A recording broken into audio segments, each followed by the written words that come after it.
urumva ni uko Adepr yaratangiye ari association, ariko uyu munsi baranadushuka siko bikimeze, isigaye yitwa Église de Pentecôte du Rwanda, kandi imbere yari association iriya ntabwo ikibaho, nubwo tuyibona hariya ku bundi ntabwo ikibaho. Itorero ry'umuriro w'Umwuka Wera mu Rwanda Adepr, cyangwa itorero rya Pentecôte mu Rwanda ari ryo Adepr. Rero batangiranye n'umuvumbuko na muvoma y'Umwuka Wera, kuko Imana ifite Umwuka Wera mwinshi kandi bakoranaga n'Imana, bari bazima. Tujye kuvuga ko Adepr yavutse, tukavuga ko Sepake yavutse Sepebu. Urwa Adepr niyo mu Rwanda, Sepake niyo muri Kongo, Sepebu niyo i Burundi. Ubu aya madini yose yamaze kuba ibigugu, nta Mwuka Wera ukibirimo, nubwo bavuga ngo Umwuka Wera arimo ko ntawe.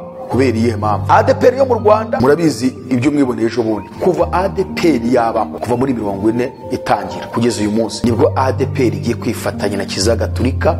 Umuyobozi mukuru wa Adepr ahagarara Kiliziya Gatolika uko ijya kwigaburo ryera, bitandukanye nuko biri bivuga. Isakaramento ry'Ukaristiya muri Kiliziya Gatolika litandukanye nuko biri bivuga. Padiri niwe winywera ka divayi, umuyoboke we akarya kari akantu kitwa ngo ni Ukaristiya, kari akagati, ariko ntashobora kumuha kuri ka divayi. Ese Yesu niko bikoze? Ubu buri dini ryose usanga rifite ubuyobe bwayo. Adepr ifite ubuyobe bwayo, Pentecôte y'u Burundi ifite ubuyobe bwayo, Sepake yo muri Kongo ifite ubuyobe bwayo, Anglikani ifite ubuyobe bwayo, Gatolika ifite ubuyobe bwayo, Abadiventiste bo bayobye nabi ku rwego rukomeye. Abatumwa de Jehova ntibemera ko Yesu ari Imana. Abatumwa de Jehova bavuga ko Yesu yabambwe ku giti kimwe, bavuga yuko abantu bose bizera Yesu bazaba mu isi nshya, ntawe uzava hano mu isi. Abatumwa de Jehova bavuga yuko abantu bagomba kuzabana na Yesu cyangwa se bazagaragira Yesu ari 144 bigomba gukomoka muri Isiraheli yo mu mwuka. Aya macacizi yandi y'abantu ku giti cyabo, buri muntu wese warishinze afite ubuyobe bwe. Ababurana bafite ubuyobe bwabo, buri dini rifite ubuyobe. Amadini y'u Burundi ndaje mbereka ikibazo afite, ndavuga amadini ya Gikristo y'u Burundi. I Burundi ubu system igezweho nuko mu minsi mike nta muntu uzongera kugira ikintu kimwe akora. Gaha abantu benshi bagiye kurimbukira, bose bari mu madini. Niki kintu giye kubarimbura? Wacyumvise nicyo ngicyo. Kubw'iyo mpamvu rero dufite ubutumwa Imana yaduhaye, tugiye kubwira abafite amatwi. Icyambere nuko Imana yatubwiye ko muri uyu mwaka, Imana yatubwiye ko igiye kubakangura muri ubwo buryo, none mwebwe mukabyibonera mu madini murimo, mukabyibonera. Igiye guhagurutsa abakozi bagiye guhamya Kristo nta kintu kimwe bitayeho. Abo bagiye gutangira gutotezwa mu Rwanda, i Burundi,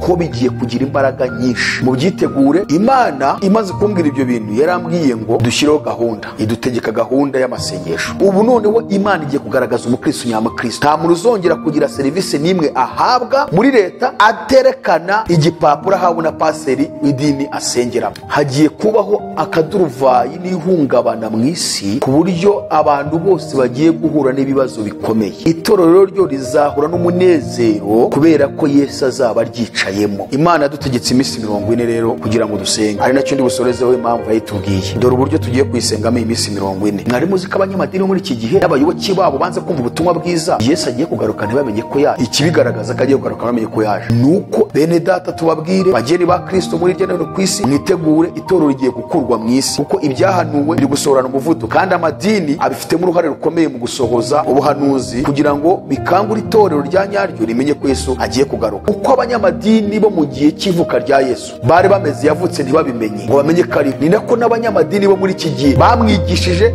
bamuvuze, bamubwiye abantu agiye kugaruka ntibamenye ko yagarutse agacyura itorero rye.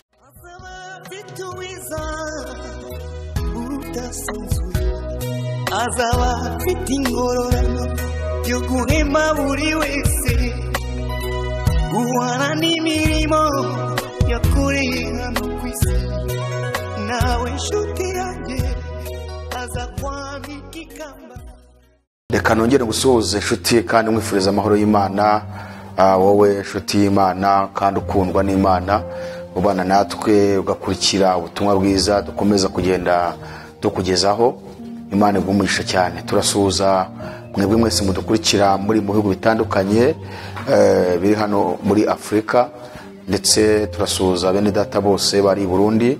Abarundi mufata umwanya munini cyane wo gukurikira ubutumwa bwiza, kandi turababona ko abarundi mubana natwe umunsi ku munsi, yaba bari mu gihugu cy'u Burundi, yaba diaspora zindi ziri mu bihugu by'Uburayi na za Amerika. Abarundi baradukurikira cyane.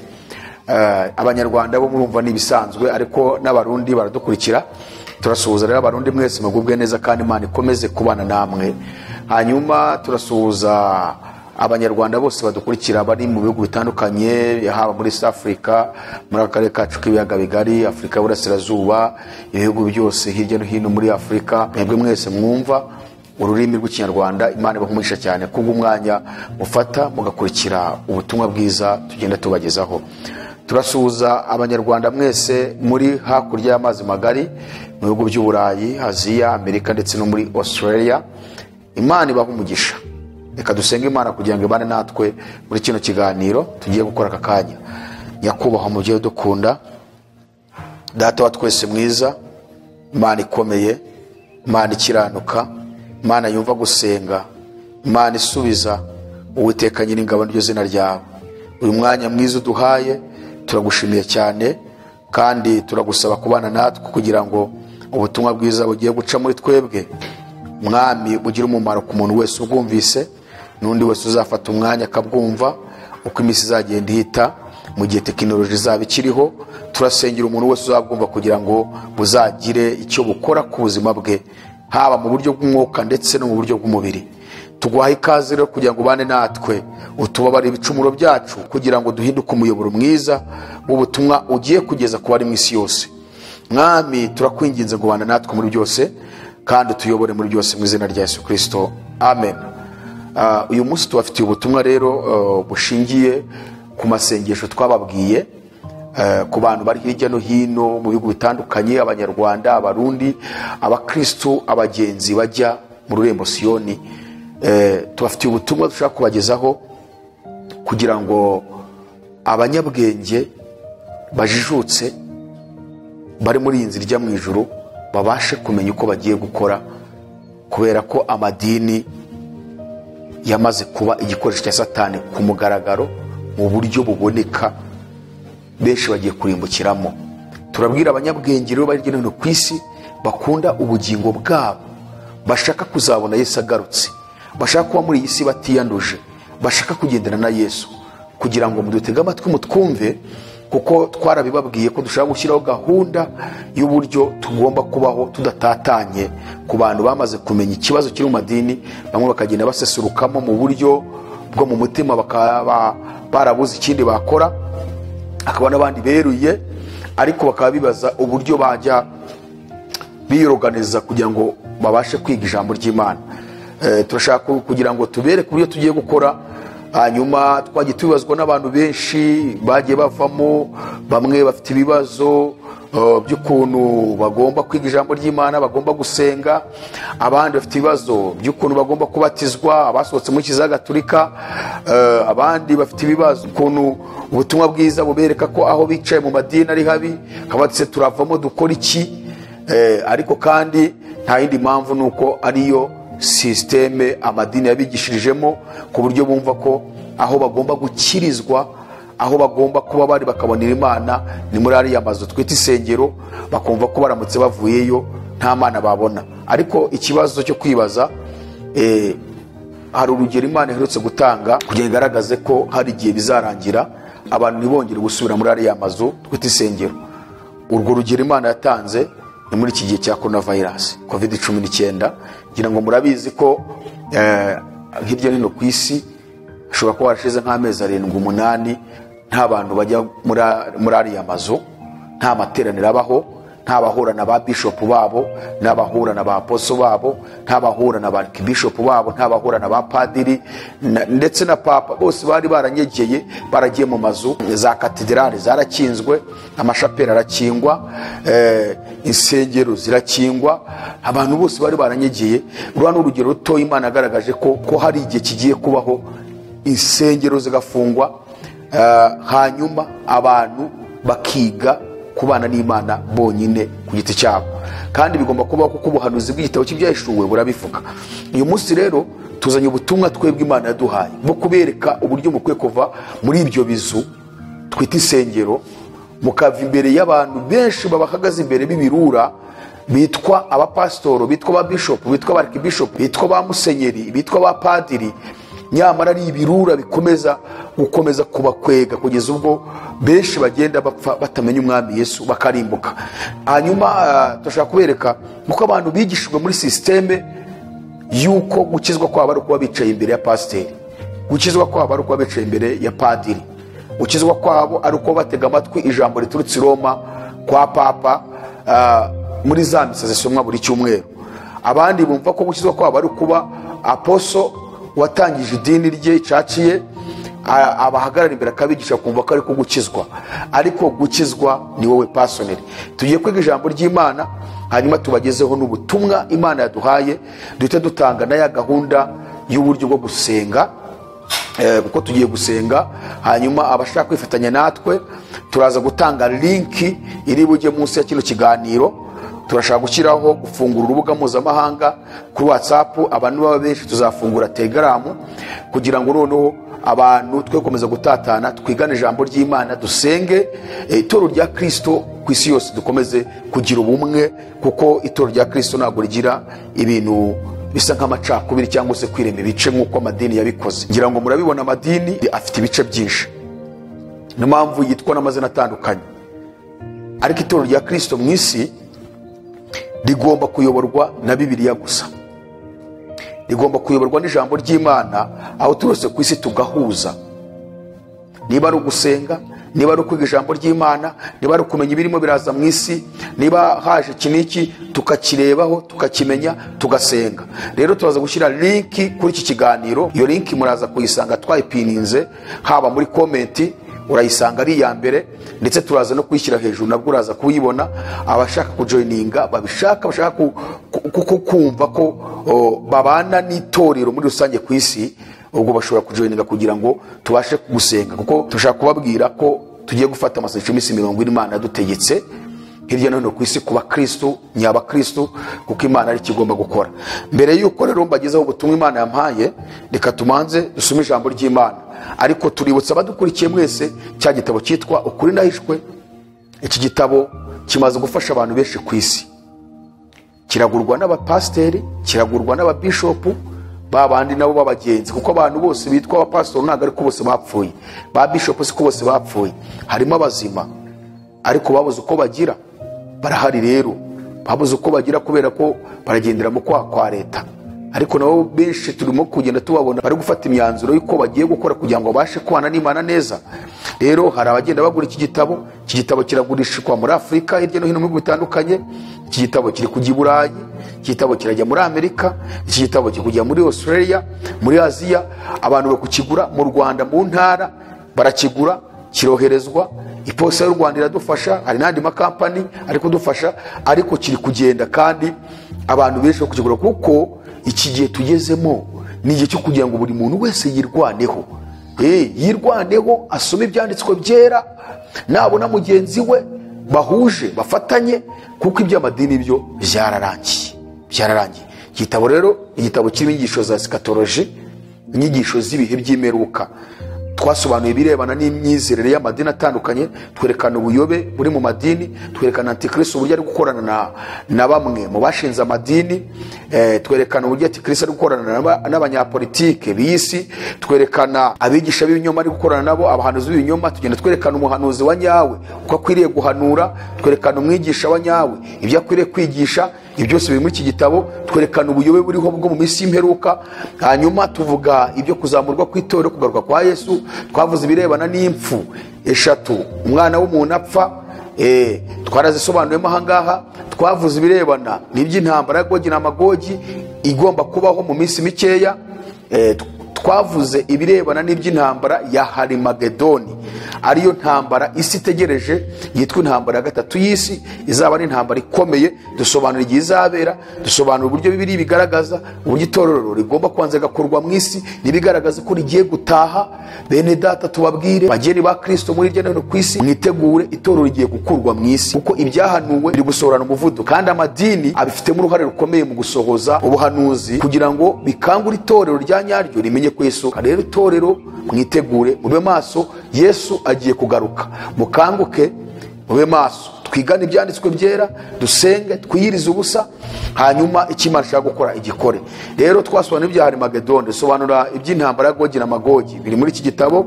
Twasobanuye iby'umuryango w'abibumbye, twavuzemo hano. Twavuze ibyo kuzamurwa kw'itorero rijyanwa mu ijuru. Twagaragaje inyigisho z'abayehova babeshya ko itorero ritazava mu isi, rizaguma mu isi. Mbega igitabo kirimo ibintu byinshi. Ugishaka waduhamagara, nimero yacu urayibona hasi ku niza kuri channel, uduhamagare hanyuma utubwire uko twakikugezaho. Imana igumugisha cyane. Reka noneho dusome ijambo ry'Imana. Ubutumwa bwiza uko bwanditswe na Yohana igice cya 10 gisoma umurongo wa 7 tugeze ku murongo wa 10. Haravuze ngo, nuko Yesu arongera arababwira ati, nukuri ndababwira yuko ari irembo ry'intama. Abambanjirije bose bari abajura n'abanyazi, ariko intama ntizabumvise. Iryo rembo umuntu ninjira muri rye azakizwa, azinjira asohoke kandi azabona urwuri. Umujura ntazanywa n'ikindi keretse kwiba no kwica no kurimbura, ariko jyeweho nazanywe no kugira ngo zibone ubugingo ndetse ngo zibone bwinshi. Imana ishimwe cyane. Ndashaka kuvuga gatoya kuri aya magambo dusomye n'ayandi turi bwongereho kugira ngo tubone uko dutambutse ubutumwa Imana yaduhaye tubwira itoro muri rusange, abantu bafite amatwi yumva. Hari igihe Yesu yavugaga akavuga ngo ufite amatwi yumva niyumve. Iyo usomye mu byahishuwe ku butumwa bwahawe amatorero 7 yo muri Aziya, mu karere ka Aziya ntoya, ariyo Efeso, Simuruna, Perugamo, Tuwatira, Sarudi, Filadelfiya na Laodikiya. Iyo Yesu yamaraga kubwira Yohana ngo ababwire, yasozaga avuga ngo ufite ugutwi niyumve iby'Umwuka abwira amatorero. Ukibaza kuntu Yesu avuga ngo ufite ugutwi, ese ubundi we yabwira ko ntibari bayafite? Bivuga ngo hari amatwi yatubonesha y'umubiri aya ngaya tubona, ariko hari n'amatwi y'Umwuka. Hari amatwi y'umubiri hakaba n'amatwi y'Umwuka. Ushobora kugira amatwi y'umubiri ariko ay'Umwuka ntayo ifite.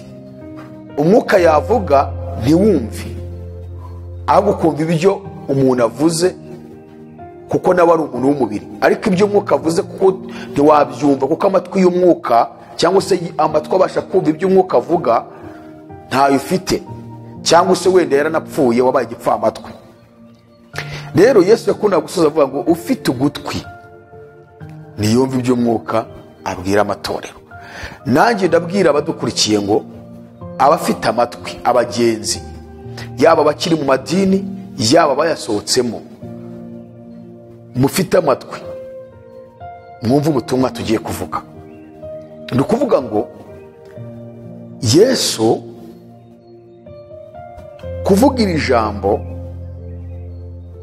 iri ni ijambo ribasha gukura abantu muri confusion bafite bari mu madini. Iri dusome kuko amadini yigishije abayoboke bayo, abigisha muri sisitemu igaragaza cyangwa sisitemu yo kubafata ku buryo abantu bageze ku rwego rwo kumva ko batari mu idini, buri wese udafite idini runaka ataba akijijwe. Mu yandi magambo, mbega nta buzima bw'Umwuka yaba afite, cyane ko bafite ibintu bigeze muri 4 twigeze kubabwira bituma abantu badashobora kuvamo, bakaba bagiye kuyarimbukiramo. Icya mbere ni ugushyingirwa, ubukwe. Gushyingirwa ikintu cyo cya mbere, ubukwe. Umubyeyi ufite abana aba yumva avuye muri adini atabona aho ashyingira. Abana barimo hari abasore n'inkumi bakaba batse nimvamo nzashyingirwa gute? Ku buryo nyine icyo cyonyine gishobora gutuma umuntu yihambirira mu idini, ubugingo bwe bukarimbuka mu kugira ngo azabone uko ashyingirwa mu idini arimo. Icya kabiri ni ibirebana n'umubatizo. Ati none se ninajya mu idini nzabatizwa nande? Nshuti yanjye, ndashaka kubwira ko hariho abamisiyoneri benshi. Nanjye ugiye kubwira ndi umumisiyoneri, kandi ndi umumisiyoneri ufite ibyangombwa byuzuye, yaba iby'isi n'iby'ijuru, ibyo ndabifite. Nushaka ko tukubatiza uzatubwire tuzaza tukubatize. Niba uvuye muri Gatolika uzi ko utabatizwa umubatizo w'amazi menshi, duhamagare aho uri, tuzareba niba ubushobozi tumufite tukubatize. Niba tutahagera tuzavugana n'abandi bamisiyoneri bahatuye aho uri bakubatize, kuko Imana ifite abakozi benshi hirya no hino ku isi batari mu madini bari gukora umurimo w'Imana. Rero twebwe turi gusohoza misiyo ya Yesu dusanga muri Matayo 28 umurongo wa 19. Iyi misiyo ni y'amadini yishe atigeze asohoza. Abantu benshi bakibwira ngo bari mu muhamagaro, nyamara ntawo barimo. Yesu yaravuze ngo mugende muhindura abantu mu mahanga yose, mubatize mu izina rya Data wa twese n'Umwana n'Umwuka Wera. Mubigishe kwitondera ibyo nababwiye byose, kandi dore ndi kumwe na misi yose kugeza ku mperuka y'isi. Ni ukuvuga ngo ubutumwa Yesu yasigiye itorero, misiyo yarisigiye rigomba gusohoza, ni ukugenda rikabwiriza abantu, kabiri rikababatiza, gatatu rikabigisha. Hanyuma iyo hajemo ijambo kwigisha, ubwo ni ukuvuga ngo ni ugutoza. Abo ritoje nabo bakagenda bakabwiriza abantu, bakababatiza, bamara kubabatiza bakabigisha. Mu kubigisha babatoza nabo bakagenda, bigatuma ubutumwa bwiza bugera ku mpera y'isi. Amadini rero si icyo yakoze. Amadini aho kugira ngo abayafite n'abayabamo bagende, ahubwo barabwira abantu ngo nimuze. Wumve kuntu harimo ikinyuranyo cya misiyo ya Yesu. Mu gihe Yesu abwiye intumwa ngo mugere ku mpera y'isi, abayobozi b'amadini batangije amadini bo baricaye bakabwira abantu ngo nimuze, kandi abaje nabo ntabwo bigishwa. Baricara bakabigisha muri sisiteme yo kugumana nabo, ngo bakomeze batange icya-10, batange amaturo, bagumane nabo, ubundi bazasazire. Umuntu akabaho akarinda asaza, nta muntu arigisha nabo ngo abwirize ubutumwa bwiza, ntiyigeze akura ngo abe nawe yafasha abandi, ntiyigeze agera ku rugero rukize rwo kuba nawe yakumva ko ahagaze mu gakiza. Ukibaza, uyu muntu ibiryo yagaburiwe bituma adakura ngo agire ku rugero rwiza, nawe atekereze kuba yajya kuvuga ubutumwa, cyangwa se abyare nk'uko umubyeyi abyara umwana akamugaburira, akamurera, agakura. Umwana akagira aho yiga, akagira aho ajijuka, akagira aho nawe avuga ati okay, ubu nanjye ngomba kubaka urugo rwanjye, kabiri ngomba kubyara, nanjye nkagira umuryango. None uyu muntu witwa ngo ni umukristo waje mu idini runaka agakirizwamo, agakubita imyaka 5, 10, 15, nawe ubwe ntiwamubaza ngo ijambo rigufasha niri, bikamugora. Kabiri, nta muntu n'umwe arabwiriza nawe uvuga ngo reka nanjye mbyare, narakuze ngomba kubyara abandi. Ukibaza igihe yicariye imbere ya pasiteri, imbere ya bishop, imbere ya padiri, imbere ya musenyeri, ese uyu mwana ugaburirwa ntakure ngo nawe agiraho nawe avuga ati ngiye kubyara, uyu nguyu wamwita umukristo? Niyo mpamvu rero tuvuga yuko abantu bari muri amadini benshi ntabwo ari abakristo. Barakubeshye ngo warizeye ko ntabwo wizeye, na Yesu ntigeze akumenya. Ukeneye kwizera Yesu Kristo, ukeneye kumwiga ukamumenya neza, ukeneye gukizwa neza, ukeneye gukura mu ijambo ry'Imana, ukeneye gusobanukirwa iyi si turimo, ukeneye kugira ngo umenye uburyo uyigendamo, ukeneye kujya kubwiriza abandi, wakoresha ubutunzi bwawe.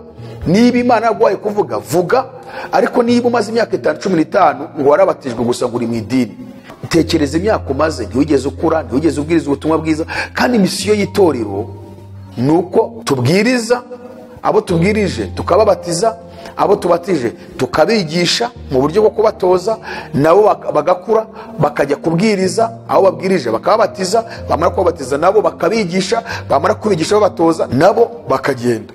None imyaka urinze usaza, umera imvi wicaye ku ntebe muri iyo nzu yitwa urusengero, ukarinda usaza ugapfa bakagushyingura kweri. Yesu rero misiyo ye yadusigiye ni ukugenda. Amadini yo ngo ni muze, ababishopu bicaye mu nsengero, abapasiteri bicaye mu nsengero, abantu baraza bakirwaho batura amaturo. Ni kangahe mwagiye mukajya guhindura abandi? Tugomba kugenda tukagera ku mpera y'isi. So rero urumva ko harimo ikinyuranyo.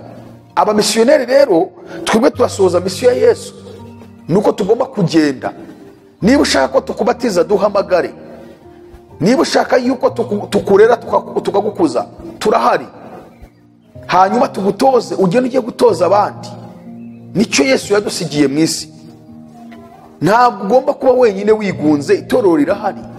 Ntabyo kuvuga ngo nasohotsemo hariya ngo ndigunze. Gute wigunga kandi duhari? Barahari abakozi b'Imana batandukanye. No mu gihugu urimo ushobora gusanga hari abahari tushobora kuvuga ngo abo ngabo ni muhure bagufasha. Amadini ntabwo asoje misiyo ya Yesu. Iyo tugiye gusesengura tukareba uburyo amadini yabayeho, murabizi abaprotestani uburyo biyomoye muri Kiliziya Gatolika kubera ubuyobe bukomeye bwa Kiliziya Gatolika. Kuva mu kinyejana cya 4 mu gihe cy'umwami wa Constante, ubwo itorero yarivanaga mu cyo bita gutotezwa. Kuko itorero yari maze imyaka igeze hafi 300 riri mu gutotezwa.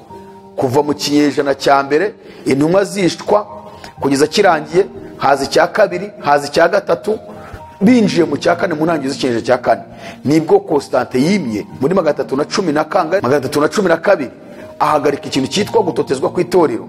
Arangije asaba abantu bose bari bishe mu mashyamba, abari bishe mu myobo, asaba n'abambuwe ibyabo ko babisubizwa.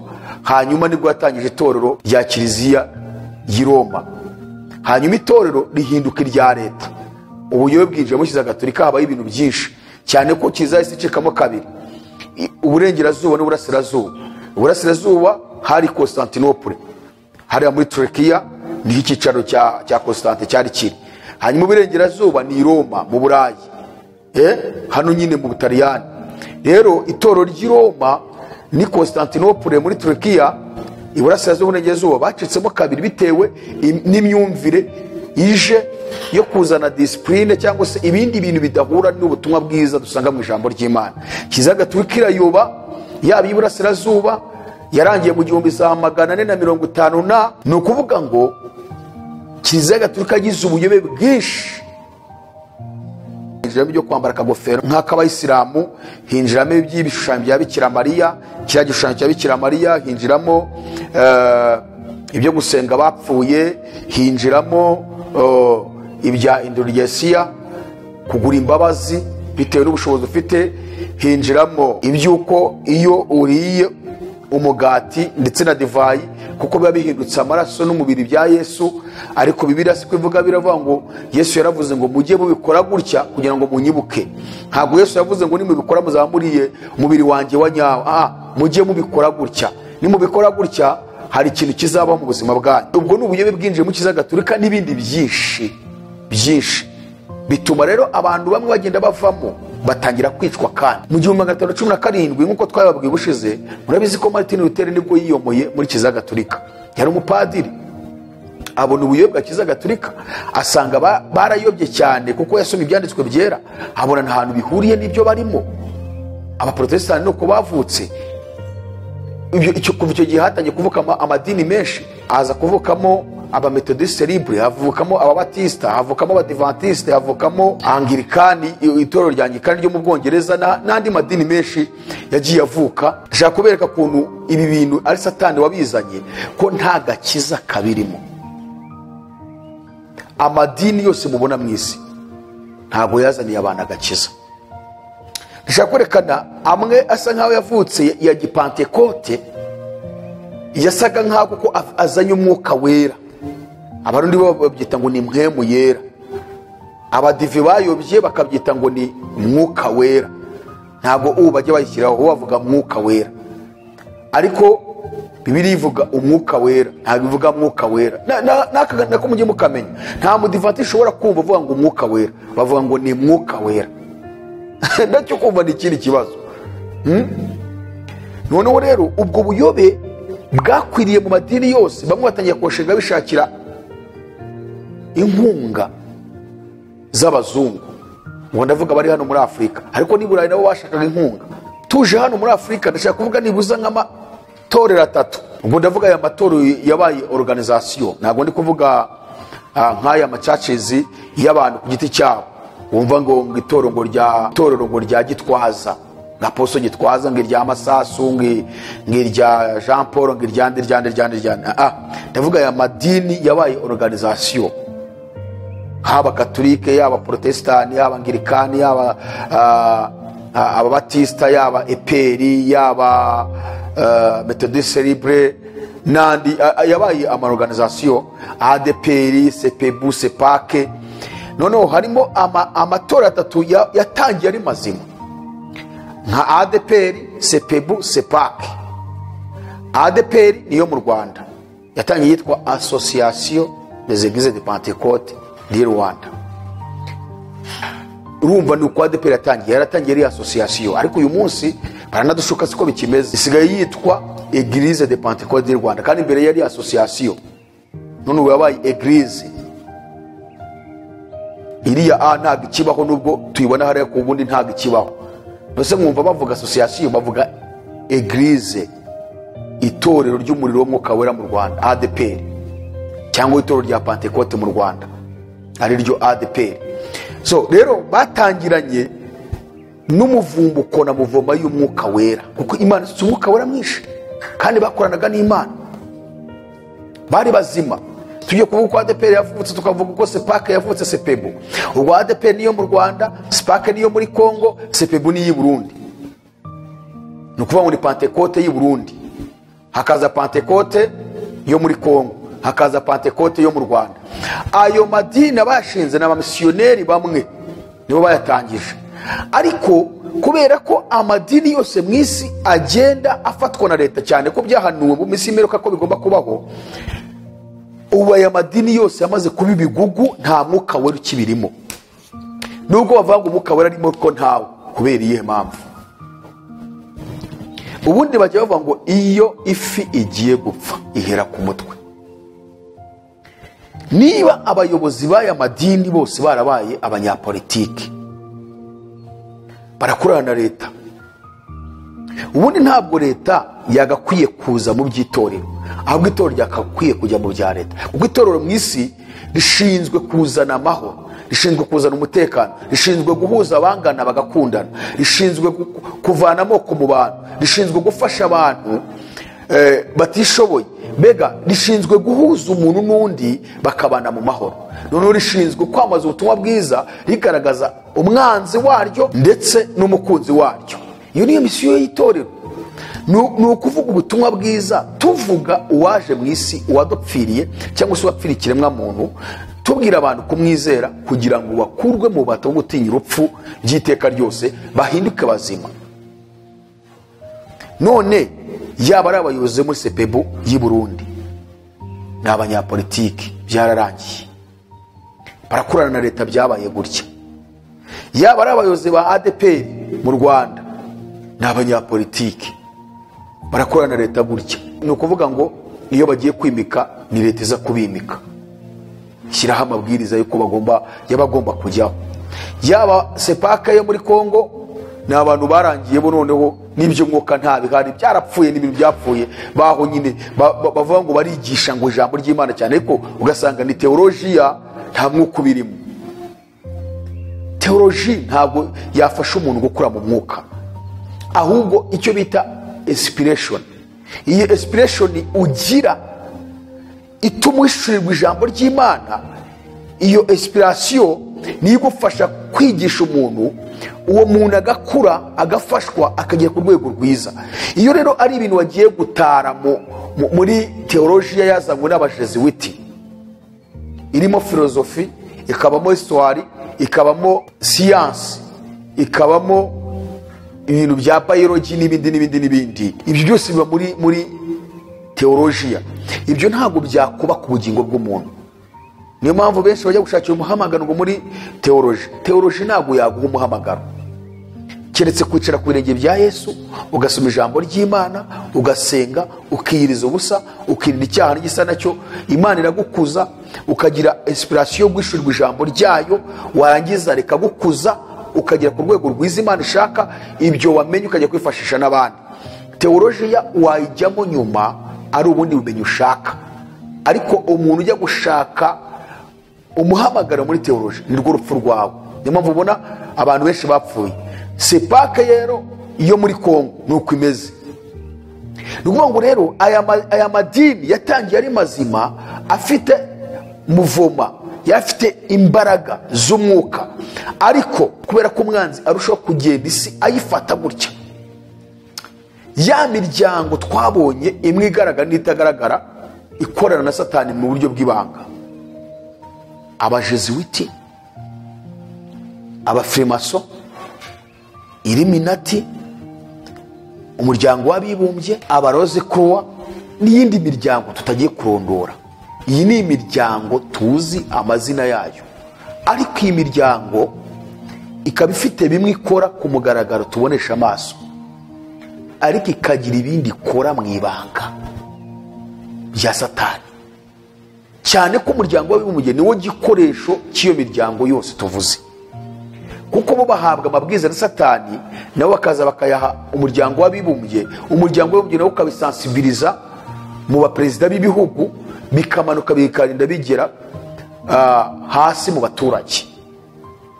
niba rero ari amadini nayo ahabwa amabwiriza agomba kugenderaho. Muzi igituma intumwa zatotejwe mu bwami bw'Abaroma, impamvu bishwe, muzi igituma babambwe, muzi igituma batwitswe, nuko intumwa zavugaga ubundi bwami zikabuvuga neza, ugasanga ziragaragaza ko ubwami bw'isi nta bushobozi bufite keretse ubwo bwami bw'ijuru. Iyo rero bavugaga umwami Yesu bakagaragaza ko ubutware bw'isi bufite ubuyobe bwinshi cyane, nka Roma mu gihe cy'intumwa niyo yari iyoboye isi, kuko Roma yatangiye kuyobora kuva mu 137 imbere y'ivuka rya Yesu. Yesu yavutse hashize imyaka 137. Roma iyoboye isi, Roma irakomeza igeza muri za 440 ikiyoboye isi nyuma y'ivuka rya Yesu. Intumwa rero zagaragazaga ubuyobe ndetse no gusega ibigirwamana mu bwami bw'Abaroma, zikavuga umwami urwanya ibigirwamana ari we Yesu Kristo, bituma zitotezwa, ziricwa. Iteka ryose ubukristo nyabo Kristo cyangwa se abantu bavuga ubutumwa bwiza bavuze buza bwerekana ubwami barimo amakosa bufite n'uburyo bagomba kwikosora, kuko iteka ryose mu isi, kuko iyobowe na Satani, Ibyahishuwe 12:12 ubwo yirukanwaga mw'Ijuru akoherezwa mu isi, baravuze ngo wajuru namwe bari bamo ni mwishime, naho wowe wasebo nawe wanyanjawe mu gushishana, kuko Satani amanukiye afite umujinya mwinshi, azi yuko afite igihe gito. Kubw'iyo mpamvu rero Satani umujinya warawusuka mu bami bo mu isi, arawusuka mu baturage b'isi, yageze mu madini hose yagezemo, kubera ko rero ahantu hose hari itorero rihora ryerekana ahantu hose Satani ari gukorera, kandi nta handi ari gukorera ni mu butegetsi bwo mu isi. Mwahize ngo ni kubita isi. Iyo bazanye politike irimo ikinyoma, itorero bavuga ngo ibyo bintu murimo kuvuga ntabwo ari byo, ibyo muzanye biratuma Imana ireba abaturage nabi, nimubireke mugendere mu murongo w'ukuri. Ibyo bigatuma itorero ritotezwa. Rero iyo rero abayobozi batinye, ntabwo ndavuga abayobozi b'amadini cyangwa b'amatorero, batinye kwerekana ikinyoma ubutegetsi bwazanye, ubwo baba bahisemo kwifatanya nabwo muri icyo kinyoma, noneho bagakomeza kugaburira abayoboke babo ikinyoma, bakagira ngo barya mu ijuru kandi bari kujya hehe? Kurimbuka. Nuko amadini rero muri iki gihe yose yabaye. Adepr yo mu Rwanda murabizi ibyo mwiboneye ejo bundi, kuva Adepr yabaho, kuva muri 40 itangira kugeza uyu munsi, nibwo Adepr igiye kwifatanya na Kiliziya Gatolika. Umuyobozi mukuru wa Adepr ahagarara ku ruhimbi rw'idini ya Kiliziya Gatolika, ahagararana na padiri, ahagararana na karidinali, ahagararana na musenyeri. Nibwo bwa mbere bibayeho. Ubutumwa bwiza Adepr babwirije bwari ubutumwa bwerekana yuko abantu batabatijwe umubatizo w'amazi menshi bagomba kubatizwa kugira ngo bemerwe, kuko Bibiliya ari kwivuga abantu bajya kwigaburo ryera bagomba kurijyaho uko bikwiriye. Kiliziya Gatolika uko ijya kwigaburo ryera bitandukanye n'uko biri bivuga. Isakaramento ry'Ukaristiya muri Kiliziya Gatolika ritandukanye n'uko biri bivuga. Padiri niwe winywera ka divayi, umuyoboke we akarya kari akantu kitwa ngo ni Ukaristiya, kari akagati, ariko ntashobora kumuha kuri ka divayi. Ese Yesu niko yabikoze? Ahubwo se Yesu yigeze ananywaho? Biravuga ngo yenda igikombe aragishimira arabahereza, we ntiyigeze anywaho. Ariko padiri ati mpagaze mu cyimbo cya Yesu, musenyeri ati mpagaze mu cyimbo cya Yesu, akakimininuza intama akaziha umugati, kandi Yesu aravuze ngo nimwakire munywereho mwese. Barasangira, ageze ku mugati nimwakire muryeho mwese, bararya.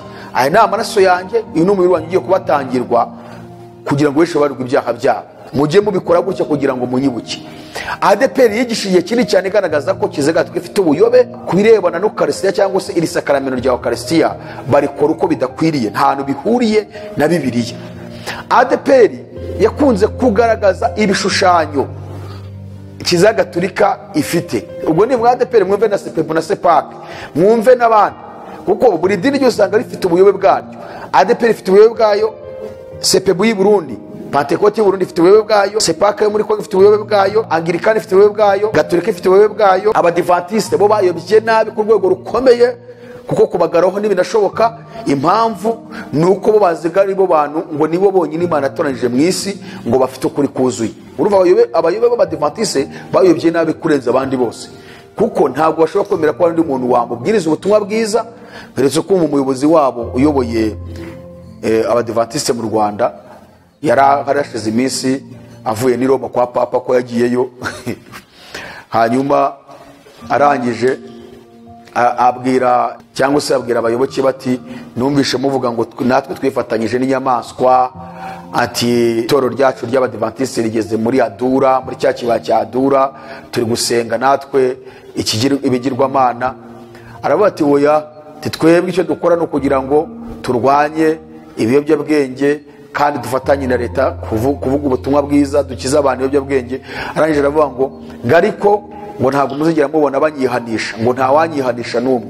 Ibaze kwe binarorere ko batanakwihanisha. Niba abadivantisite, idini ry'abadivantisite abaririmo bavuga ngo nibo bonyine bafite ukuri kuzuye Imana yabahaye, ubwo ni ubuyobe bwo mu rwego rwo hejuru. Icyo kintu kandi kikagira impact kuri bo mu birebana n'umwuka, ko nta wundi muntu bababwiriza ubutumwa bwiza ngo abereke ko inzira barimo cyangwa se amwereke yuko akwiriye kwizera Yesu by'ukuri ataramwizera.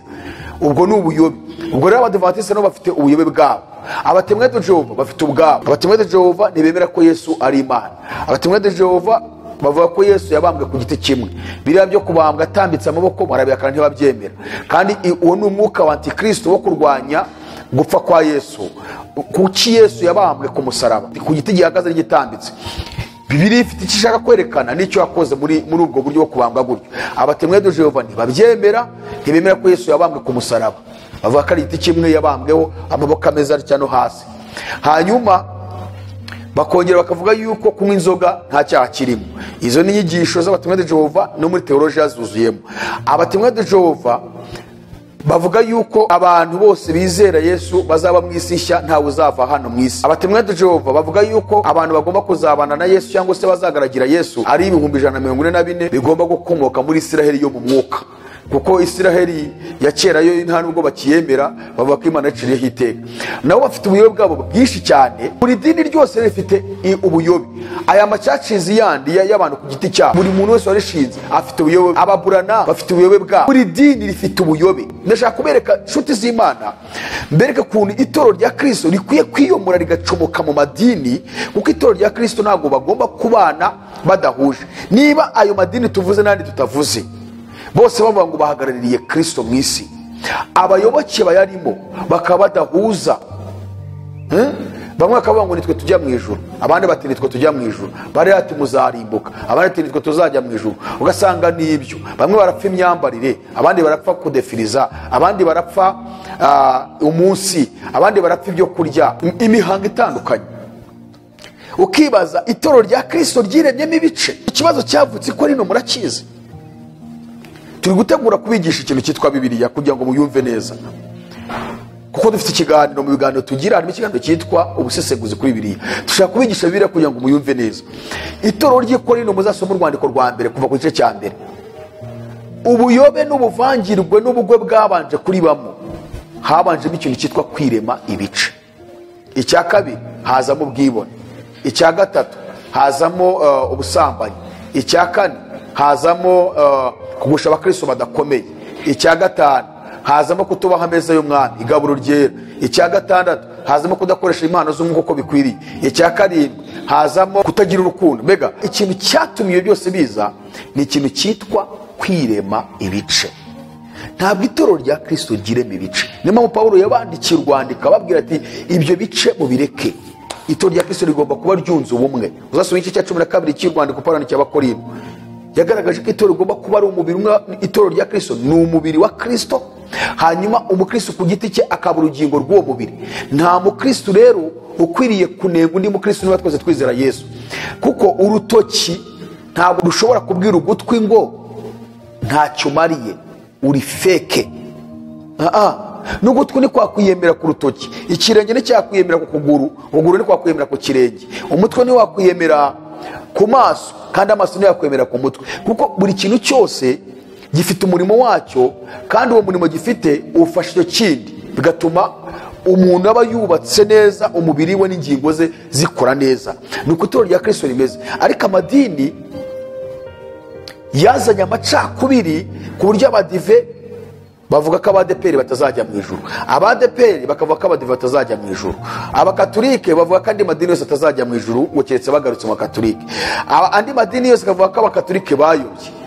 Mu nyumvire tugiye muri aya macaci y'abantu ku giti cyabo, bamwe bati nitwe tujya mu ijuru, ayandi madini na organization ati oya mwebwe mwarayobye cyane nka Adepr murabona ifite discipline yanyu, gutega igitambaro nibyo batangiranye ntibakibikora ariko baragitegaga. Ibyo byatumaga andi macaci rero abagaya akabanenga. Ikindi abadeperi kera ntibambaraga pasura, uwashyiragaho pasura baramuhagarikaga baramutengaga. Uyu munsi barazipasura bakageza hejuru hafi yo mu kibuno, ubwo nta kibazo babaye abasirimu. Abadeperi kera muri discipline yabo nuko ntawe wemeraga kudefiriza, ntawari wemerewe kubaha inweri ibituta, ntawari wemerewe gusiga verine, ntawari wemerewe kwitukuza, ntawari wemerewe kwempia, ubu ndavuga kuvana ibitsike, ntawari wemerewe. Ibi byose byari bihari, ariko iyo urebye ubona benshi basigaye bempia ibitsike, barogosha bagasiga akantu. Gusiga bya bintu hano kumenwa ntago babyemeraga, ubu nibisanzwe. Kwitukuza nibisanzwe, n'abadefiriza basigaye badefiriza. Byatangiye muri kora yitwaga ngo ni Hoziyana, byatangiye ari uduhoziyana, niyo mpamvu muri Adepr byita ngo ni uduhoziyana, ariko byatangiye muri Hoziyana. Hanyuma rero n'abadivantiste bakavuga yuko kudefiriza bitemewe, kwambara amapantaro, ariko byose bo barabikora no barabyemerewe. Adepr cyashyira akantu gatoya.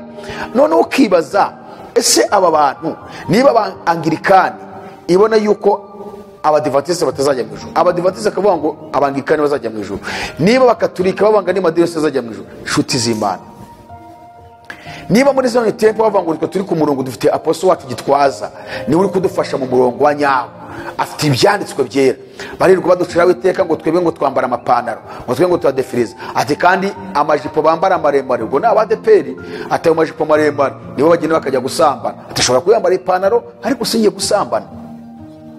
Atari ko barabambaye ibona yambaye ijipo ikora hasi ku biti huko, uriye wambaye ijipo ndende uriya ni usambana ruharwa. Nibyo twirirwamo ducana imanza. None mwabonye ibyo Adepr yakoze ejo bundi, sepebu y'i Burundi murabizi ikibazo ifite. Pentecote y'i Burundi yabaye leta neza, kuko amadini y'u Burundi ndaje mbereka ikibazo afite. Ndavuga amadini ya gikristo y'u Burundi. I Burundi ubu systeme igezweho nuko mu minsi mike nta muntu uzongera kugira ikintu kimwe akora atagaragaje idini asengeramo.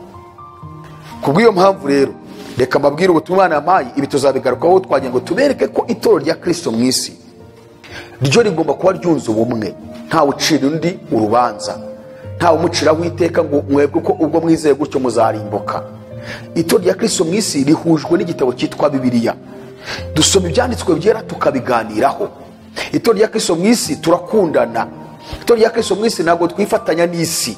Itorero rya Kristo mu isi ntabwo ryifatanya na politike y'ubutegetsi bwo mu isi, mu gihe iyo politike ishobora gutuma riviyora ijambo ry'Imana. Politike nziza idufasha mu buzima bwacu dutambukamo mu mubiri, mu gihe iyo politike ari nziza ariko ikabituma cyangwa se ikabitarogoya imyizerere yacu y'iyobokamana dusanga mu gitabo cyitwa Bibiliya, iyo turayubahiriza.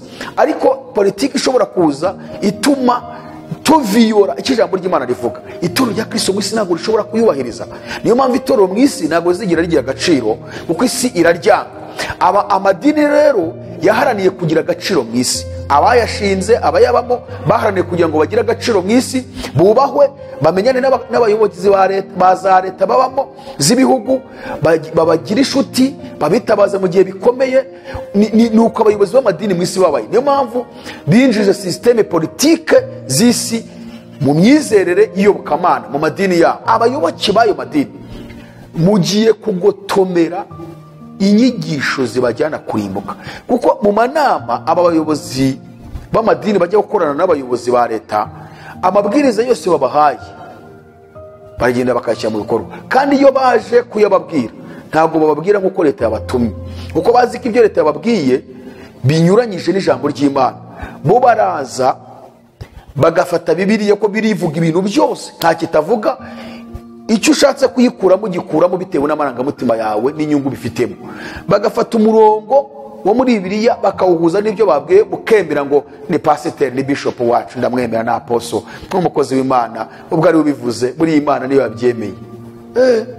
ngaho abantu benshi bagiye kurimbukira bose bari mu madini. Ngiki kintu giye kubarimbura. Wacyumvise nicyo ngicyo. Kubw'iyo mpamvu rero dufite ubutumwa Imana yaduhaye tugiye kubwira abafite amatwi. Icyambere nuko Imana yatubwiye ko muri uyu mwaka duhagazemo wa 2023 amadini yose n'ayarakigerageza ya Gikristo yose agiye kwifatanya na leta neza gutya, za leta zose zo mu isi, kandi babyanga babyemera bagiye gukorana nabo ku rwego rwiza uko leta zibishaka. Niba byanga barafunga ayo mazu yabo y'isengero. Uyu mwaka bigiye kugira imbaraga kurenza mu myaka yose twatangiriyemo. Ikindi nuko Imana yambwiye yuko bantu batigeze bumva ubutumwa Imana yavuze igihe cyose imaze igaragaza ikibazo cy'amadini nibwo bagiye kwibona, kuko amadini muri uyu mwaka agiye kubamo noneho ubuyobe bwinshi no kwivanga kwinshi, ku buryo abanyabwenge Imana yavuze ko igiye kubagaragariza neza ko amadini yamaze kuba ikigare kijyana abantu kurimbuka. Uyu mwaka mugiye kubibona, abantu nibwo bagiye kubibona cyane, kandi nibwira ko benshi batangiye kubibona. Hagiye kubamo ubuyobe bwinshi ariko bushingiye ku mabwiriza bahawe, bajye bayabazanamo, bajye guhura na papa na padiri muri ubwo buryo. Mwebwe mubyibonere neza ko Imana irimo gukangura abantu, ko Imana yatubwiye ko igiye kubakangura muri ubwo buryo. None mwebwe mukabyibonera mu madini murimo, mukabyibonera. Noneho uzanga kuvamo ubwo nta kintu azigera yireguza imbere y'Imana.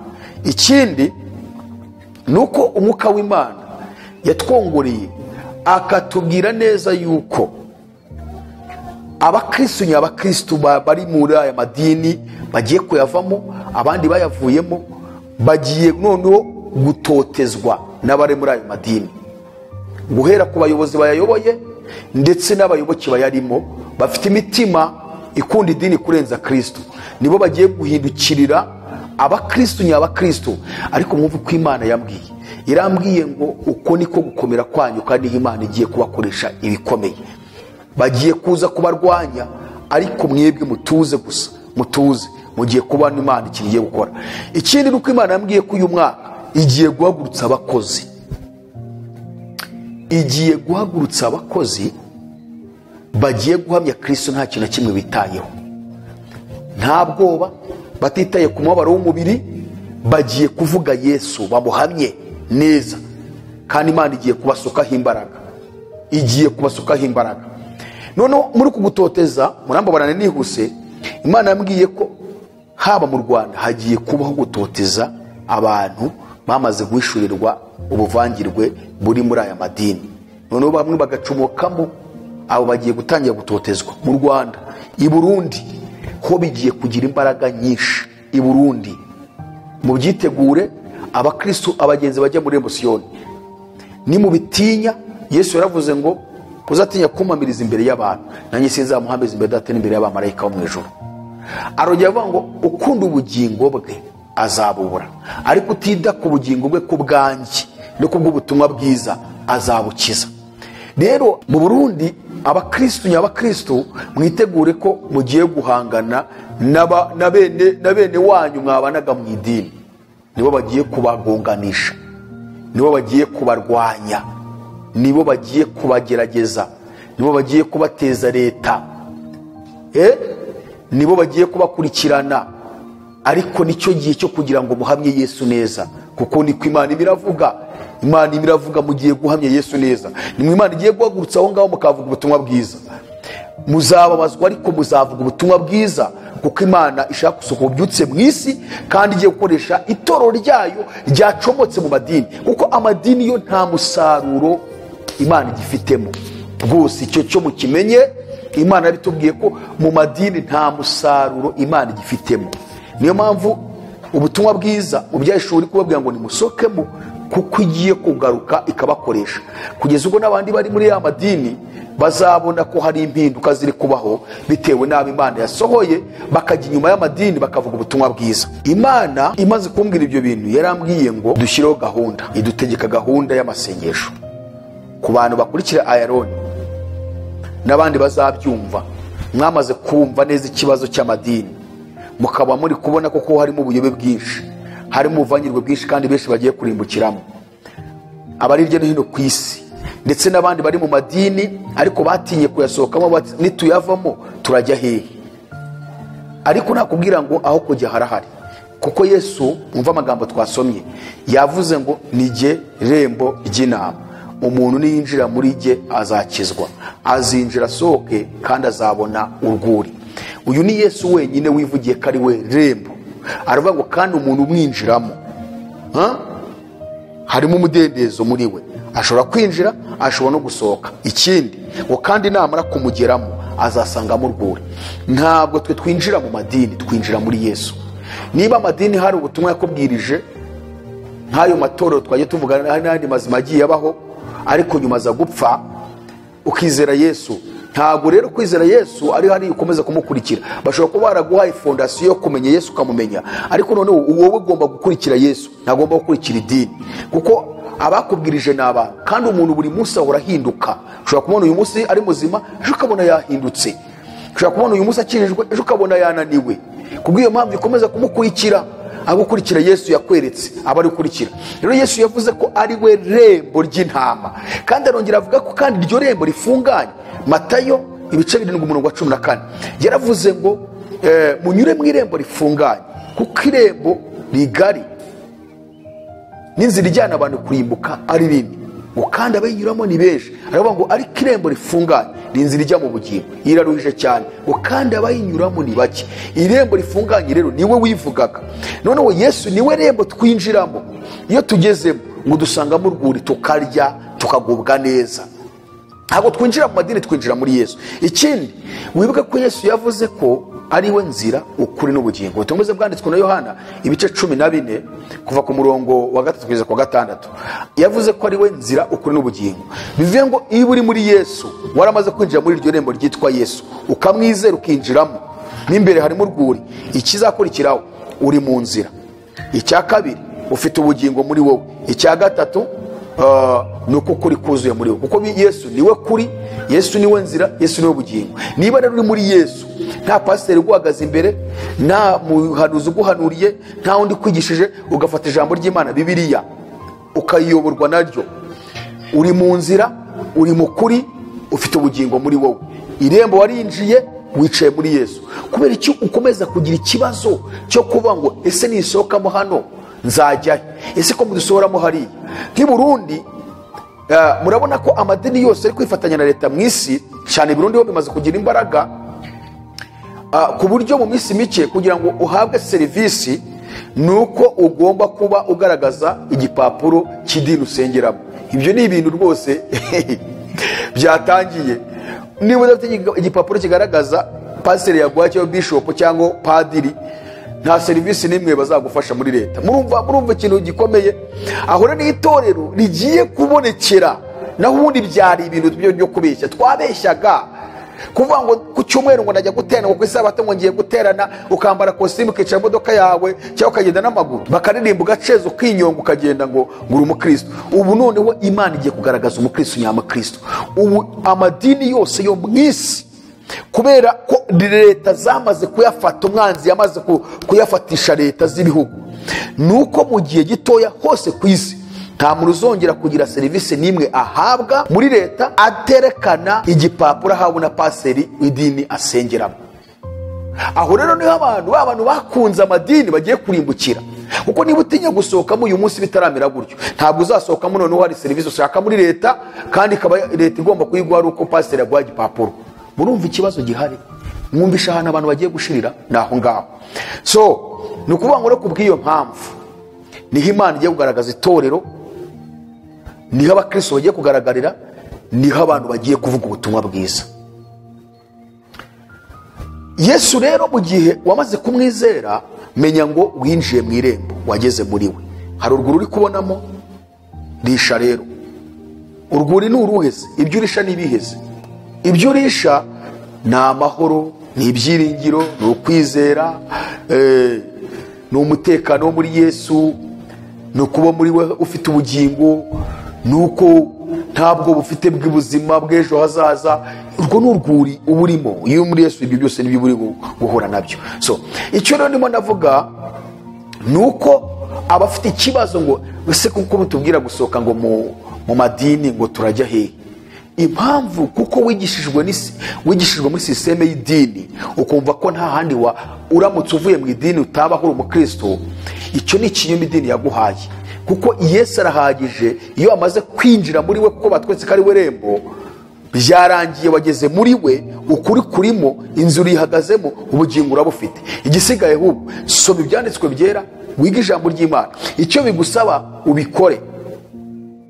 Niba ari gusaba gusenga, senga, kuko wabisomye muri biriya birimo. Si pasiteri ubikwigishije. Niba ari gusaba kwiyiza ubusa, iriza ubusa. Niba ijambo ry'Imana kubwira kwirinda, irinde. Niba ari kubwira ngo dore isuku nizaba imeze bisimeruka, yita ukora ubushakashatsi urebe ese ibindi kubona mu isi birahura n'ijambo ry'Imana. Ubeho uri umukristo kandi nta dini urimo na rimwe. Ahubwo nubona mwene so umeze nkaho wizera nk'ibyo wizera, muhure muganire, mufashanye, agende nawe ugende. Itoro ryatangiriye muri misteri. Bene data reka mbabwire, amadini yatangiye mbere yo kwesa mu isi. Reka mvuge nibuza idini rya gifarisayo. Idini rya gifarisayo hari hano ndetse n'irya gisadukayo. Abasadukayo bari bafite imyizerere yabo, n'abafarisayo bakagira imyizerere yabo. Abafarisayo bizeraga ko umuntu ashobora gupfa akazuka. Abasadukayo ntibabyizeraga, bavuga ko iyo umuntu apfuye biba birangiye. Abafarisayo ni ba bantu bari bashinzwe kwigisha amategeko ya Mose yose mu masinagogi buri munsi. Baranayambaraga, baragendaga mu gituza, ku myenda yabo, ku nshuna z'imyenda yabo, baragendanaga amategeko ya Mose. Noneho bari bashinzwe kwigisha mu masinagogi. Hakaba hari abanditsi bashinzwe kuyandika. Hakaba hari abatambyi noneho bashinzwe gutamba ibitambo. Abo bose bahamije Yesu. Abahanuzi bari barabihanuye, ba Isaya, ba Yeremiya, ba Obadiya, abandi bose babihanuye, ba Mika. Noneho birandikwa, handikwa n'amategeko ya Mose. Abafarisayo bahoraga babigisha buri munsi. No kuvuga kwa Yesu byarahanuwe igihe azavukira, uburyo azavukamo, n'umwari uzamusama, ko azaba ari isugi. Mwari muzi ko Yesu yaje avukiye mu isi? Babandi bamwigishaga bamusobanuriraga abantu ntibamenye ko ari Yesu w'i Nazareti, ntibamenye ko ari we Mesiya uje gucungura abari mu isi. Kandi aribo bari bamaze iyi myaka irenga 400 bigisha Yesu mu mategeko ya Mose, mu bahanuzi, uko azavuka, uzamusama, aho azavukira, uzi ko bahoraga babyigisha. Ariko waruzi yuko abo banyedini ba gifarisayo Yesu yavutse ntibamwemere? Waruzi yuko aribo bagize uruhare kugira ngo yicwe? Ushobora kwibaza ngo none se ibyo basomaga byo bamara iki? Kubera ko abafarisayo baragiye bifatanya na leta ya Roma, bazana teokarasi, bayihuza na demokarasi. Bafata ubutegetsi bwa politike ya Roma babuvanga n'ubutegetsi ariyo teokarasi, ubutegetsi bw'Imana, barabivanga bishyira hamwe. Bituma amaso y'imitima yabo ahumwa, kugeza ubwo ubuhanuzi busohoye ntibamenya ko ari Mesiya uvutse, kuko amaso yabo yarahumwe. Niko n'abanyamadini bo muri iki gihe bene data bameze. Mwari muzi ko abanyamadini muri iki gihe n'abayoboke babo banze kumva ubutumwa bwiza Yesu agiye kugaruka ntibamenye ko yaje. Ikibigaragaza ko agiye kugaruka bamenye ko yaje nuko ibimenyetso byose bigaragaza ko agiye kugaruka, ndetse n'ubutumwa itorero ryigisha ribivuga, abanyamadini ntibabyemere ko ari ukuri, ahubwo bakerekana ko ababivuga bayobye. Niyo mpamvu uko abanyamadini bo mu gihe cy'ivuka rya Yesu bari bameze yavutse ntibabimenye ngo bamenye ko ari we, ni nako n'abanyamadini bo muri iki gihe bamwigishije, bamuvuze, bamubwiye abantu agiye kugaruka ntibamenye ko yagarutse agacyura itorero rye. Niko bimeze. Hanyuma abayoboke babo ntibazabimenya. Mu gihe cy'abafarisayo, abayoboke babo benshi bakomeje kuba n'abafarisayo, ntibamenya ko umucunguzi yaje mu isi, kugeza ubwo bifatanyije n'abafarisayo kwica umucunguzi. Ni nako nanone abanyamadini muri iki gihe bari kwifatanya n'abayoboke babo kurwanya ubutumwa bwiza bw'ubwami bw'Imana, kandi bamaze kwifatanya nabo na leta zo muri iki gihe, nk'uko abafarisayo bari bifatanyije na leta ya Roma. Ni nako n'abanyamadini muri iki gihe nabo bamaze kwifatanya na leta z'isi, kugeza ubwo amaso yabo amaze guhumwa. Barasoma Bibiliya buri munsi mu nsengero zabo, barabyigisha abantu, ariko bahumwe amaso. Yesu agiye kubatungura agaruke, barimbuke kandi barimbukane n'abantu babo. Rero mu gusoza twashaka kwerekana yuko muri Yesu ni irembo. Iyo wamaze kumwizera waginjiyemo, muri we harimo urwuri. Kabiri, wageze mu nzira. Gatatu, ubugingo urabufite. Kane, ukuri kwa Yesu kuri muri wowe. Tuza rero so byanditswe byera, icyo kirahagije. Ibi ntibigeze ubyigishwa mu madini. Bakubwiraga yuko nutaza guterana, nutaza mu rusengero, nutajya muri korari, nutaza ngo korope, nudatanga icyacumi, nudatanga amaturo, ngo nta bugingo ufite, cyangwa ntuzakura mu mwuka, ngo mu rugo ntiwakurira. Barakubeshye. Bibiliya ivuga abantu batatu kari bo bonyine Imana ibana nabo, si benshi. Icyo bazasaba cyose bazagihabwa. Iki cyigisho turaza kukibabwira muri no minsi, tuzakibereka, tuzakibigisha kugira ngo murebe abakwiye guterana n'abo Imana yavuze bazasaba Imana kandi ikabasubiza. Imana imaze kutubwira ibyo bigiye kuba, yatubwiye ko tugomba guta dutangira amasengesho muri uyu mwaka, kandi amasengesho ntabwo ari rimwe si kabiri. Tugiye gusengana n'abantu bari hirya no hino ku isi. Iduha itangazo ko tugomba kuriha abantu yuko twinjira mu masengesho y'iminsi 40, kuko itorero ubwaryo rigiye kurwanywa n'amadini. Hagiye kubaho akaduruvayi n'ihungabana mu isi, ku buryo abantu bose bagiye guhura n'ibibazo bikomeye. Itorero ryo rizahura n'umunezero kubera ko Yesu azaba aryicayemo. Azaba aryicayemo. Niyo mpamvu tugiye gufata ibihe byo gusenga kugira ngo tubashe kwinjira aho hantu neza. Imana yadutegetse iminsi 40 rero kugira ngo dusenge. Ari nacyo ndi busorezeho impamvu yayitubwiye. Iyi minsi 40 twari twavuze ko tuzababwira uburyo tugomba kuyisengamo. Ni ubu buryo rero. Twabonye ko abantu benshi batwandikiye bifuza kuyisenga bakabana natwe. Kubw'iyo mpamvu twapanze uburyo igomba gusengwamo. Dore uburyo tugiye kuyisengamo iyi minsi 40. Aya masengesho azatangira ku itariki 4. Ngira ngo azaba ari ku gatandatu nibwo tuzatangira aya masengesho. Ni amasengesho arimo kwiriza ubusa, arimo no gusenga. Kwiriza ubusa ni gute tuzabikora rero? Ni ukuvuga ngo buri cyumweru dufitemo iminsi 3 yo kwiriza ubusa, tutarya ariko dufata ikintu cyo kunywa. Dufata akantu ko kunywa ariko tutarya. Ikindi, iyo minsi 3 tuyivuyemo, tuzaza noneho tumara iyindi dufata ikintu cyo kunywa. Ubwo ni buri cyumweru kuva ku wa mbere kugeza ku wa gatatu. Tuzaza tuba dufata akantu ko kunywa gusa. Kuva ku wa kane kugeza ku cyumweru tuzaza turya nimugoroba. Ndibwira ko yaba abantu barwaye indwara zitandukanye, abarwaye ibifu, abarwaye ibindi, n'abanyantege nkeya, ibi bazabishobora, kuko Imana ishaka gukora ikintu gikomeye. Imana ishaka gukiza indwara mu bantu, imyuka mibi ikabavamo. Imana ishaka gusuka ububyutse. Niyo mpamvu yatubwiye ko itorero ryayo igiye kwisuka ububyutse, igahagurutsa abakozi nyabakozi kandi bagiye guhamya Kristo kugeza ubwo banamupfira.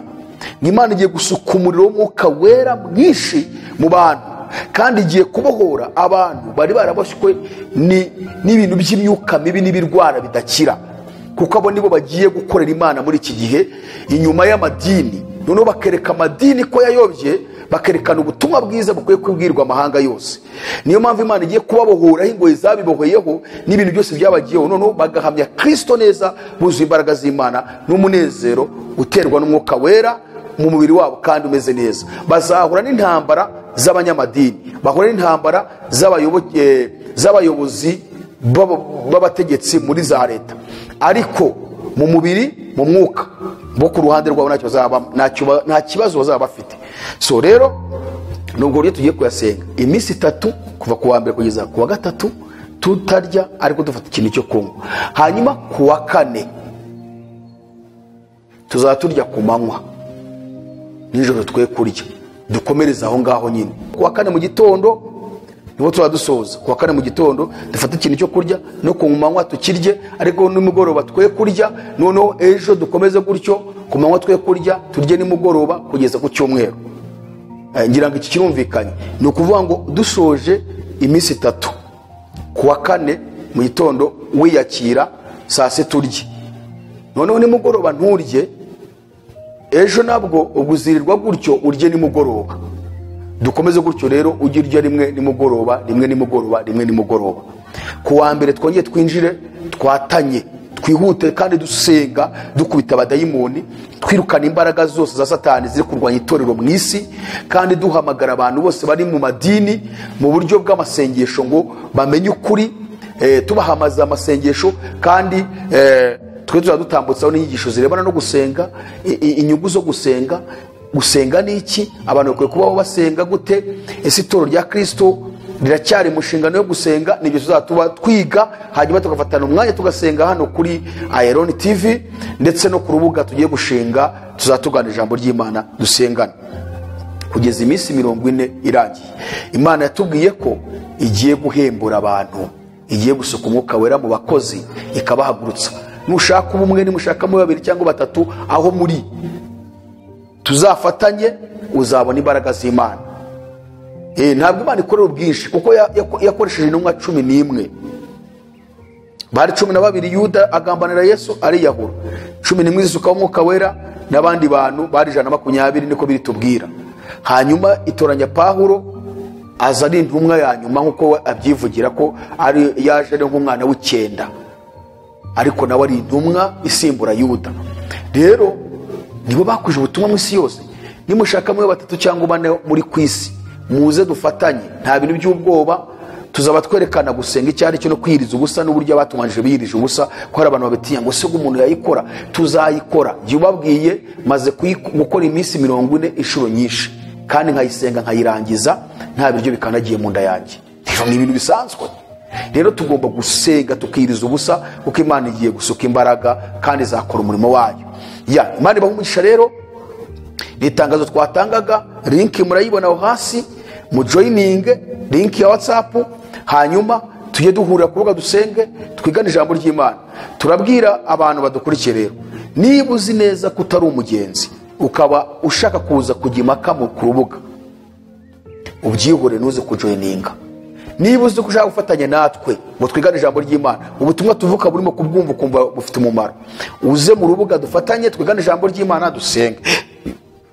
Ariko niba wumva ari kuza kujya impaka, rwose turakubujije, kuko nuzaho ugatangira guteza impaka tuzakuraho, tuzahita tugusupirima tukuvaneho ugende. Ariko uze wumva ko ushaka kwifatanya natwe muri urugendo, dusengane, twiyirize ubusa, twigane ijambo ry'Imana. Abantu bari hirya no hino mu itorero muri rusange, hirya no hino ku isi, nta mpamvu yo kugira ngo dukomeze gutatana.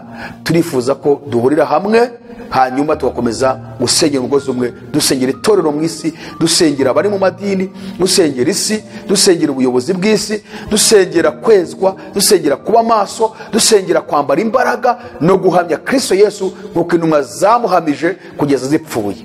Imana rero ibaha umugisha. Tugiye gusenga Imana, ariko twiringiye ko tuzabana ko iminsi igendeza, nuko tugenda dutanga iryo tangazo tubwira abantu bose kugira ngo muze twifatanye, turebe nyabona ko twahangana n'ibi biza biri kuza mu isi. Murabona haraduka ibintu byinshi birimo kuza bijya kurimbuza abantu. Turagusaba rero kubana natwe muri ibi bihe byo gusenga, kugira ngo tubashe gutambuka neza muri urugendo, hanyuma duhangane na Antikristo, duhangane n'imikorere ye y'amayoberane iri mu madini, duhangane n'amayoberane y'imikorere Antikristo iri gukorera muri politike ziri hano mu isi. Turebe ko twatambuka muri isi neza, dusoza urugendo rwacu duhamye Yesu, tumwamamaza. Reka dusenga Imana. Mana, turagushimiye, uhabwe ikuzo n'icyubahiro kubera kukomeje kuba natwe no kuvugana natwe. Kubw'iyo mpamvu turagusabye ngo ubane natwe, kandi duhe ijambo ryawe rigwire muri twebwe, kandi iyi gahunda dushoboze kwikora. Dusengeye abantu bose hirya no hino ku isi kugira ngo ubashoboze, uzabane nabo, uvaneho inzitizi, uvaneho ibintu byose byatuma batinjira muri iyi gahunda. Turasenze mu izina rya Yesu Kristo kugira ngo Uwiteka Nyir'ingabo buri muntu wese umukangure, kuko wavuze ko ushaka gusuka ububyutse muri aya masengesho, ugahembura abantu, ugahagurutsa abakozi y'abakozi, tukamamaza ubutumwa bwiza. Ndasenze mu izina rya Yesu kugira ngo inzitizi ziveho, ibyatuma umuntu yagambira ntayakore, ibyatuma mwami ahura n'ibindi bibazo byose bikurwe, kugira ngo itorero ryawe mu isi tubashe kukwegera, nk'uko ijambo ryawe bitubwira yuko uko iminsi izagendeza tubona yuko ugiye kugaruka, ariko tuzarushaho kukwegera ndetse tukanaterana. Kandi guterana ntabwo ari benshi, ngo niyo 2 cyangwa 3 uzatwumva uri mu ijuru. Turagushimira rero kuzabana natwe kandi uzatugira neza ugasohoza ibyo ushaka ku itorero ryawe.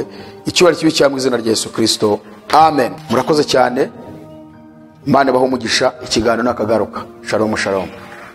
azatujyana muri amazu meza yaduteguriye, nitugerayo tuzahora turiri, zaba kumwe na Eliya, zaba kumwe na Abrahamu, tuzahora